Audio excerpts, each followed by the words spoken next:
మాతృదేవోభవ. ఇప్పుడు మనము కుజుడు మకర రాశిలోనికి జనవరి 16వ తారీఖున ప్రవేశిస్తూ ఉన్నారు.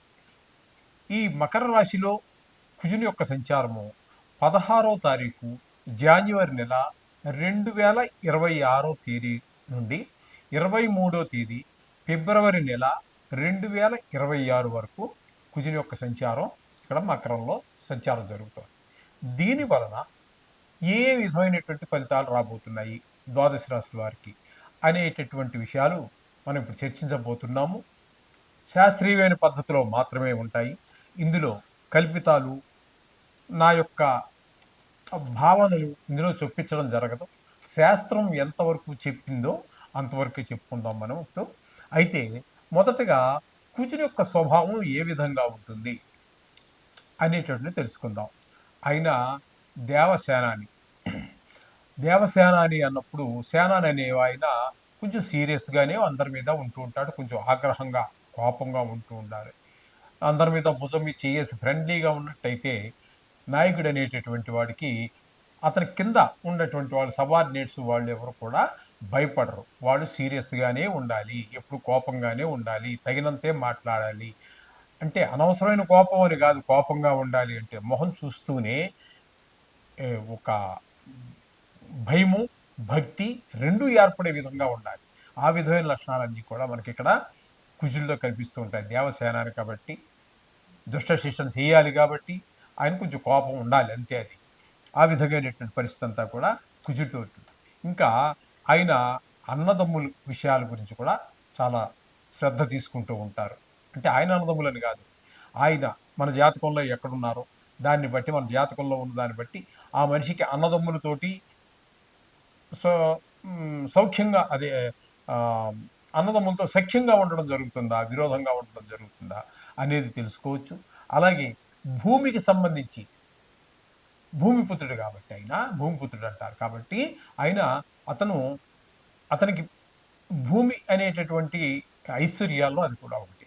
ఆ భూమి, ఇల్లు ఇవన్నీ కూడా ఉంటాయా లేదా అనే విషయాలు కూడా దాని ద్వారా తెలుసుకోవచ్చు. అలాగే యుద్ధం, ఎవరితో మాట్లాడినా చిన్న మాట అవతల మనిషి తప్పుగా మాట్లాడినా వెంటనే కోపం వచ్చేస్తూ ఉంటుంది, యుద్ధానికి సిద్ధపడిపోతూ ఉంటాడు. మామూలు మనుషులతోటే కాదండి, నవగ్రహాల్లో కూడా వేరే, అంటే రవితోటి, గురువుతోటి, ఆయన మిత్రులైన గ్రహాలు అయినటువంటి చంద్రుడితోటి, ఈ గ్రహాలతో వదిలిపెడితే మిగతా వారితో కూడా గ్రహ యుద్ధం చేస్తూ ఉంటాడు. మామూలుగా మన జాతకంలో మనం బాగాలేదనుకోండి, మనం కూడా ఇంచుమించుగా అదే పరిస్థితి ఉంటూ ఉంటుంది అనమాట. ఈ లక్షణాలన్నీ కూడా ఈ కుజుడి యొక్క ప్రభావాన్ని బట్టి అవతల మనుషుల మీద కూడా ప్రభావం పడుతూ ఉంటుంది. ఈ విధంగా ఉంటుంది. అలాగే శస్త్రములు, ఎంతసేపు గాయాలు అవ్వటం, లేకపోతే గాయం చేయటం, ఇట్లాంటివన్నీ శస్త్రాలకి సంబంధించినటువంటి వాళ్ళు ఇవన్నీ కూడా ఉంటుంటాయి.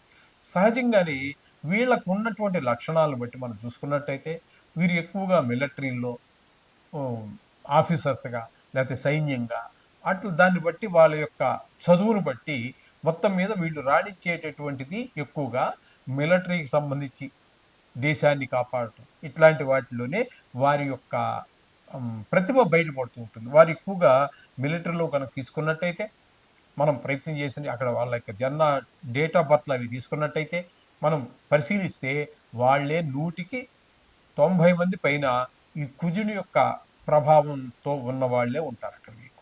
ఈ విధమైనటువంటి సత్వం కలిగినటువంటి వాడు ఈ కుజుడు.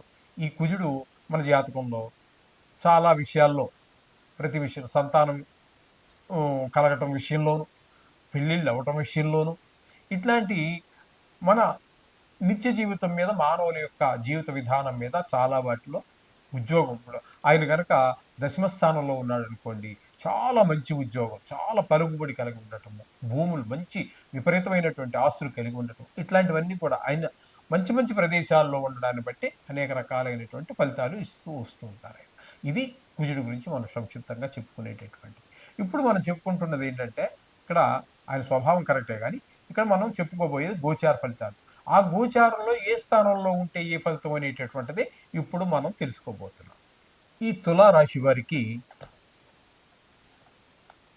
మకర రాశిలో సంచరించేటటువంటి కుజుడు 4వ స్థానంలో ఉన్నారు కాబట్టి ఆ కాలం ఏంటంటే 16వ తారీఖు జాన్యువరి నెల 2026 నుంచి 23వ తారీఖు ఫిబ్రవరి నెల 2026 వరకు సుమారుగా 38 రోజుల పాటు ఇక్కడ 4వ స్థానంలోనే ఆయన సంచారం చేయబోతున్నారు. కాబట్టి ఆ కాలంలో వారు ఇచ్చేటటువంటి ఫలితం ఏ విధంగా ఉంటుంది అనేది శాస్త్రీయంగా తెలుసుకుందాము. భాగ్యహాని భయం క్రూరం బంధువైరం ధనక్షయం రోగపీడాది సంతాప చతుర్థస్థానగే కుజే 4వ స్థానంలో కుజుడు సంచరించే కాలంలో భాగ్యహాని అన్నట్టయితే ధన నష్టము, భయం, ఏదో తెలియని భయం, విశేషమైన భయం, క్రూరం, కొంత చెడు స్వభావము, బంధువైరం అంటే బంధువులు మన సొంత బంధువులతోటే కూడా మనకి ఈ వైరం అంటే శత్రుత్వం పెరగటము, ధనక్షయం, అలాగే ధనం అనవసరంగా ఖర్చు అయిపోవడం, రోగ పీడాది సంతాప, రోగం వల్ల పీడింపబడడం, దానివల్ల కొంత సంతాపం, కష్టం, శ్రమ, ఈ విధమైనటువంటి కూడా చతుర్థ స్థానగే 4వ స్థానంలో ఉన్నటువంటి కుజుడు ఈ తులారాశి వారికి ఈ విధమైన ఫలితాలన్నీ కూడా ఇవ్వబోతూ ఉన్నారు. ప్రముఖంగా చెప్పుకోవాలి అన్నట్టయితే కుజుడు గోచారరీత్యా కుజుడు 3 రాశులలో మాత్రమే శుభ ఫలితములను ఇస్తాడు. 3 రాశుల్లోనే ఉండేవి 12 రాశులు. ఈ 12 రాశుల్లో 3 రాశుల్లో మాత్రమే ఆయన మంచి ఫలితాలను ఇస్తారు. ఆయన ఎవరెవరికి అన్నట్టయితే 3వ రాశిలో ఎవరికి ఉన్నారు ఇక్కడ మనం చెప్పుకోవాలంటే 3వ రాశిలో ఉంటే మనకి 3వ రాశి అన్నట్టయితే వృశ్చిక రాశి వారికి 3వ స్థానం అవుతోంది. కాబట్టి వృశ్చిక రాశి వారికి చాలా మంచి చేస్తారు. అలాగే 11వ స్థానంలో కుజుడు ఉన్నట్టయితే 11వ రాశి ఎవరికి వచ్చింది? మనం చెప్పుకున్న వాటిల్లో మీనరాశికి వచ్చింది. మీనరాశికి కుజుడు 11వ స్థానంలో సంచారం చేస్తున్నారు కాబట్టి మీనానికి, అలాగే వృశ్చికానికి, అలాగే మనకి ఇంకోటి సింహానికి అంటే 6వ స్థానంలో సంచారం చేస్తున్నాడు. 3, 6, 11 రాశులు అంటే వారికి మాత్రము కుజుడు పూర్తి శుభ ఫలితాలన్నీ కూడా అందజేస్తూ ఉన్నాడు. 3వ స్థానంలో ఉన్నప్పుడు మనం ఇందాక చెప్పుకున్నాము, మరొకసారి చెప్పుకునే ప్రయత్నం చేద్దాం. సోదరులు, ఇంట్లో మంచి సేవకులు, వీళ్ళందరూ మన సహాయ సహకారాలు అందించడం, మనం ఉద్యోగం చేసే దగ్గర, వ్యాపారం చేసే అందరూ మంచి సహాయ సహకారాలు అందిస్తూ ఉంటారు. ఆ విధంగా 3వ స్థానం వారికి, 6వ స్థానం వారికి మంచి అంటే ఆరోగ్యం బాగుంటుంది, అప్పు కావాలంటే పుడుతుంది, అప్పులు తీర్చేయగలుగుతాం. ఇట్లాంటి శుభ ఫలితాలన్నీ కూడా మనకి కలహాలు, మంచి పేరు, శత్రువులుగా ఉన్న వాళ్ళు కూడా మిత్రులుగా మాట్లాడడం లాంటి మంచి ఫలితాలు ఇస్తారు. అట్లాగే ఏకాదశ స్థానంలో ఉన్న వారికి ధన లాభాన్ని బాగా చేకూరుస్తారు. ఆయన ఏదైనా పని చేసినప్పుడు అందులో మీ నైపుణ్యం కూడా బయటపడుతుంది. ఈ విధమైనటువంటి 3 రాశులకి మాత్రమే మీకు మంచి ఫలితాలు ఇవ్వబోతున్నారు. అవి ఏంటంటే మరోసారి చెప్పుకుందాం. సింహరాశి వారికి, అలాగే వృశ్చిక రాశి వారికి, మీనరాశి వారికి 3 రాశులకు మాత్రమే. మిగతా వారన్నిటికీ కూడా ఈయన ఏ విధమైన శుభ ఫలితాలు ఇవ్వజాలరు. కాబట్టి వీరందరూ కూడా రోజు మనం 2-3 సంవత్సరాల నుంచి మనం చెప్పుకుంటూనే ఉన్నాము. కాబట్టి ఈ నవగ్రహ ప్రార్థన చేసుకోండి.